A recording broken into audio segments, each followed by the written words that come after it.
नेत्यांच्या काड्या शिवसेना फोडा।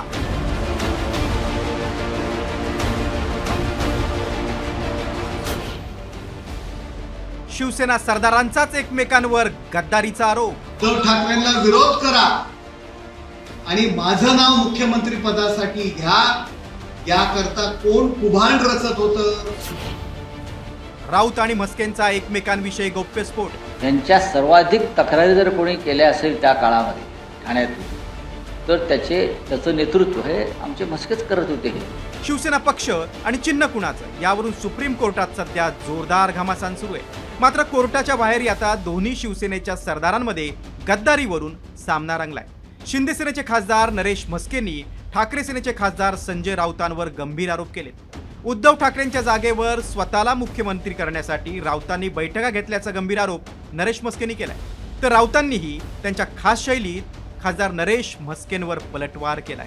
संजय राऊत हे फेकूचंद आहे। उद्धव ठाकरे यांना मुख्यमंत्री केलं आणि स्वतःच्या भावाला मंत्रिपद दिलं नाही आणि उद्धव ठाकरे मंत्रालयात जात नाहीत, त्यावेळी शिवसेनेतल्या आमदारांना पवईच्या हॉटेलमध्ये मीटिंग घ्यायला लावली आणि उद्धव ठाकरेंना विरोध करा आणि माझं नाव मुख्यमंत्री पदासाठी घ्या, याकरता कोण कुभांड रचत होतं।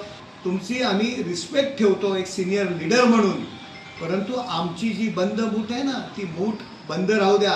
कधी काळी ते आमच्यावर काम करत होते, हे तुम्हाला माहीत असेल, आणि एकनाथ शिंदेंच्या सर्वाधिक तक्रारी करणाऱ्यांपैकी ते एक होते।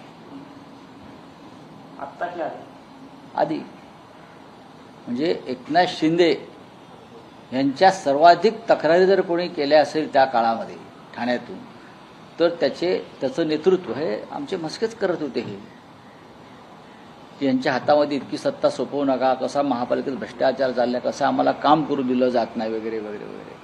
एकनाथ शिंदे आपले मिस्टर म्हस्केच नेतृत्व सगळ्यांना माहिती आहे, रेकॉर्डवरती पत्र आहेत त्यांची। विशेष म्हणजे मंगळवारी सुप्रीम कोर्टात झालेल्या सुनावणीनंतर माध्यमांशी बोलण्याआधी शिंदे सेनेचे खासदार म्हस्के आणि ठाकरे सेनेचे खासदार राऊत यांच्यातील मिश्किल संवादाचा व्हिडिओ देखील समोर आला।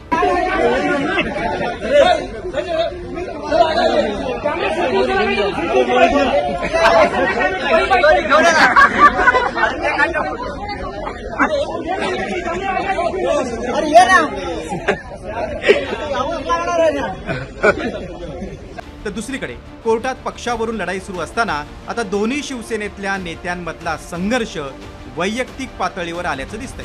कुणाच्या आरोपात किती तथ्य यापेक्षा दोन्ही पक्षातले सरदार एकमेकांचा कच्चा चिठ्ठा बाहेर काढत असल्यानं कोर्टाच्या खटल्याचा चांगलाच तडका लागतोय एवढं नक्की।